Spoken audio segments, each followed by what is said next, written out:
ഖത്തറിൽ ഗസയിലെ വെടിനിർത്തൽ ചർച്ചകൾ സജീവമാകുന്നു. ഗസ മധ്യസ്ഥതയ്ക്ക് നേതൃത്വം നൽകുന്ന ഹമാസ് സംഘം ഖത്തർ അമീറിനെ സന്ദർശിച്ചു. വിഷയത്തിൽ ഖത്തർ അമീർ അമേരിക്കൻ പ്രസിഡന്റുമായി ഫോണിലും സംസാരിച്ചു. ഫൈസൽ ഹംസ വിവരങ്ങൾ നൽകും. ഫൈസൽ, ഗസ വെടിനിർത്തൽ കരാർ ചർച്ചകളുമായി ബന്ധപ്പെട്ട് എന്താണ് ഏറ്റവും പുതിയ വിവരങ്ങൾ? ദിവ്യ, ലോകം കാത്തിരിക്കുന്ന ഒരു പ്രഖ്യാപനം, അതായത് സമാധാനകാംക്ഷികൾ പ്രതീക്ഷിക്കുന്ന ഒരു പ്രഖ്യാപനം ഒരുപക്ഷെ 24 മണിക്കൂറിനകം ഉണ്ടാകും എന്നാണ് അന്താരാഷ്ട്ര മാധ്യമങ്ങൾ റിപ്പോർട്ട് ചെയ്യുന്നത്.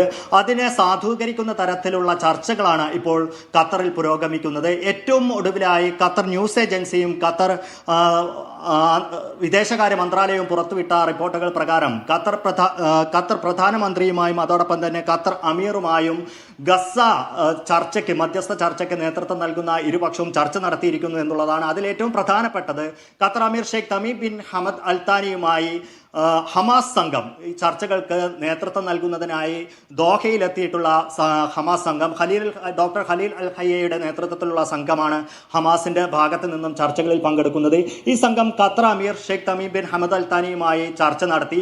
അതിന് പിന്നാലെ തന്നെ ഖത്തർ അമീർ അമേരിക്കൻ പ്രസിഡന്റ് ജോ ബൈഡനുമായി ഫോണിൽ സംസാരിക്കുകയുണ്ടായി. ഈ ചർച്ചകളുടെ എല്ലാം ഒരു പുരോഗതി അദ്ദേഹത്തെ ധരിപ്പിക്കുകയുണ്ടായി. അതോടൊപ്പം തന്നെ നമുക്കറിയാം, ഡൊണാൾഡ് ട്രംപിന്റെ അമേരിക്കയുടെ നിയുക്ത പ്രസിഡന്റായിട്ടുള്ള ഡൊണാൾഡ് ട്രംപിന്റെ പശ്ചിമേഷ്യൻ പ്രതിനിധി സ്റ്റീവ് വിറ്റ്കോഫ് ഖത്തറിലുണ്ട്. അതോടൊപ്പം തന്നെ ചർച്ചകൾക്ക് നേതൃത്വം നൽകാനായി ബൈഡന്റെ പ്രതിനിധി ബ്രൈറ്റ് മക്കർക്കും ദോഹയിലുണ്ട്. ഇരുവരുമായും ലുസൈൽ പാലസിൽ വെച്ച് ഖത്തർ അമീർ അല്പസമയം മുമ്പ് ഇന്ന് തന്നെ ചർച്ച നടത്തുകയും ചെയ്തിട്ടുണ്ട്.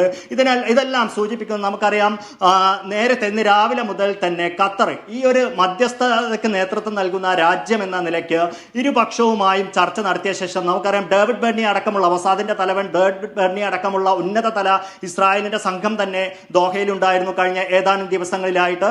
അവരുമായെല്ലാം ചർച്ച നടത്തിയ ശേഷം ഖത്തർ ഒരു കരട് രേഖ ഇസ്രായേലിനും അതോടൊപ്പം തന്നെ ഹമാസിനും കൈമാറിയെന്ന് അന്താരാഷ്ട്ര മാധ്യമങ്ങൾ റിപ്പോർട്ട് ചെയ്തിരുന്നു. പക്ഷേ ഇക്കാര്യത്തിൽ ഇസ്രായേലിന്റെ ഭാഗത്ത് നിന്നോ അല്ലെങ്കിൽ ഖത്തറിന്റെ ഭാഗത്ത് നിന്നോ ഹമാസിന്റെ ഭാഗത്ത് നിന്നോ യാതൊരു തരത്തിലുള്ള സ്ഥിരീകരണവും ഉണ്ടായിരുന്നില്ല.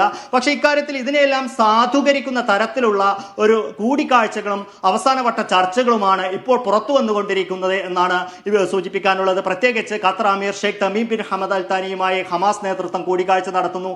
ട്രംപിന്റെയും അതോടൊപ്പം തന്നെ ബൈഡന്റെയും പ്രതിനിധികൾ അമീറിനെ നേരിട്ട് പോയി സന്ദർശിക്കുന്നു. ബൈഡനുമായിട്ട് അമീർ ഫോണിൽ സംസാരിക്കുന്നത്, ഇതെല്ലാം സൂചിപ്പിക്കുന്നത് എന്തായാലും വരും മണിക്കൂറുകളിൽ, ഒരു പക്ഷേ 24 മണിക്കൂറിനകം തന്നെ ലോകം മുഴുവൻ കാത്തിരിക്കുന്ന, സമാധാനകാംക്ഷികൾ കാത്തിരിക്കുന്ന ഒരു ഡീൽ, ഒരു പ്രഖ്യാപനം ഗസ സംബന്ധിച്ചിട്ട് ഉണ്ടാകും എന്നുള്ളത് തന്നെയാണ്. വെടിനിർത്തലും അതോടൊപ്പം തന്നെ ഇസ്രായേലിന്റെ ഹമാസ് കൈവശമുള്ള പ്രതിനിധികളെ വെട്ടയക്കലും അടക്കമുള്ള തരത്തിലുള്ള ഒരു പ്രഖ്യാപനം ഉണ്ടാകും എന്ന് തന്നെയാണ് പ്രതീക്ഷിക്കുന്നത്. ദിവ്യ, 24 മണിക്കൂറിനുള്ളിൽ തന്നെ അത് സംഭവിക്കും. ഒരു വെടിനിർത്തൽ കരാർ പ്രഖ്യാപനം ഉണ്ടാകും എന്ന് ഏവരും പ്രതീക്ഷിക്കുകയാണ്. അതിനുള്ള സാധ്യതകളും പറയുന്നു.